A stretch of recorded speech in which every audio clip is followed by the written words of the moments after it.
ইরানে গত 28 ফেব্রুয়ারি যুক্তরাষ্ট্র ও ইসরায়েলের যৌথ হামলার পর শুরু হয় এক ভয়ঙ্কর যুদ্ধ। এর অষ্টম দিনে এসে আজ ইরানের উপর যাবৎকালে সবচেয়ে বড় বোমা হামলা চালাতে যাচ্ছে যুক্তরাষ্ট্র। অর্থাৎ সেটা আজ শনিবার রাতেই ইরানকে এই হুমকি দিয়েছে স্বয়ং যুক্তরাষ্ট্রের অর্থমন্ত্রী স্কট বেসেন্ট।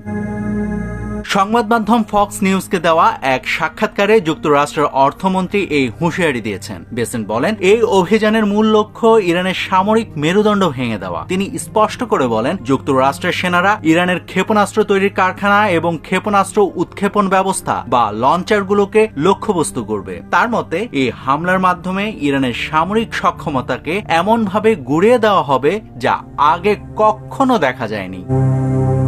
যুক্তরাষ্ট্রের অর্থমন্ত্রী স্কট বেসেন্ট আরও দাবি করেন, ইরান বিশ্ব অর্থনীতিকে জিম্মি করার চেষ্টা করছে। তিনি বলেন, তেহরান হরমুজ প্রণালীর উপর তাদের নিয়ন্ত্রণ ব্যবহার করে বিশ্বব্যাপী অর্থনৈতিক বিশৃঙ্খলতা সৃষ্টির অপচেষ্টা চালাচ্ছে। এখন দেখার বিষয়, আজ রাতে সত্যিই ইরানের উপর ভয়ঙ্কর হামলা চালাতে পারে কিনা যুক্তরাষ্ট্র, নাকি এটা তাদের একটা ফাঁকা বুলি। নাভিদ হাসান, সোনালী নিউজ।